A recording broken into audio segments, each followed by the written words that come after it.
Shadow's House Volume 2 Review. Emilico is the fearless, resourceful living doll in training to be the face of her shadow mistress, Kate. But she has much to learn about the ways of Shadow's House, the fast mansion the noble Shadow family inhabit, as she has now joined one of the fanny teams of living dolls that labor to keep the place clean of soot. If they don't work their hardest, horrible Kogels, malevolent Scott creatures, will appear and wreak havoc. It is not long before not one but a phantom, a wall mass of Kogels, appears, urged by Barbie, the green-faced, relentless star-bearer, doll who's in charge of the teams. To do their best, Emilico shows off indomitable and practical she's when faced with danger. But if Drone Day managed to win Drone, it's not before a spider-like attack Rosemary, the leader of Emilico's team. She is rescued by Emilico's quick thinking and resourcefulness, but not before the salt has taken its toll. Suffering from salt sickness, Rosemary is taken away to be cured, and Barbie, furious, blames the Kogel outbreak on one of the teams slacking off. The living dolls must patrol at night, and she chooses three: Emilico, Sean, and the very quiet shy doll who is too nervous to speak. Sean, it turns out, is short-sighted and needs to wear glasses, but can't, because his noble shade, John, doesn't need to wear them. On patrol, the three have an alarming encounter with a sinister figure who seems to be one of the noble shades, but who is completely hidden by a hooded gown. "I'm not your enemy," the hooded figure tells them. "I'm not your ally either." Meanwhile, Miss Kitty has discovered that she has a special ability. She can move Sod around a gift, which delights Emilico, but which Kate decides must be kept a secret for the time being. Sod comes for negative emotions. Emilico silently observes. That's why he gets malicious, starts moving. At that point, it's a Kugel does move on their own. But people like Miss Kate can also move in her purpose. Was the body moving to Phantom too?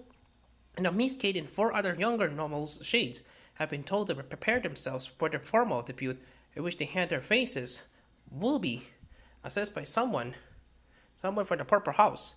What would they be required to do to prove they're ready to progress to the next page?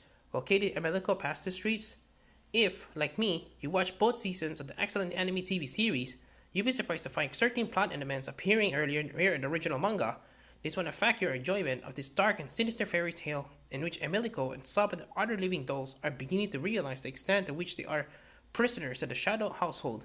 Here we met the other Shadows children and their faces about to make their debuts alongside Kate, the silent, frightened one whom Emilico does her best to befriend and eventually gets to learn her, name her Mistress Shirley, the resourceful Sean and his master John, Louis and Lou, and the sneering superior Ricky with his master Patrick. There are but two mangaka teams, Somato is sometimes delicately edged, and other times black as soot and subtly terrifying, especially during the attack of the Kogels. The Young Press edition is beautifully presented with four glossy color pages at the front of more at the end. Helpful character portraits are also included. Taylor Engel's translation continues to capture the many different characters' voices within the dialogue, from the insulting nicknames invented by Barbie such as Daisy Brain for Emilico to Rosemary's cooing instructions to her team. The unending sense of menace is slowly but steadily increasing in this volume. At this stage, it's not easy to discern when Emilico is more in danger of being demented and bullied by the other superior partnerships like Lou and her mistress Lois.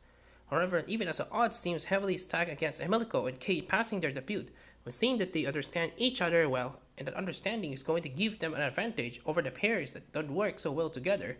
But the gentle atmosphere and tinkling piano music of the debut masks awful rumors of the dark fate which awaits any pair that fails.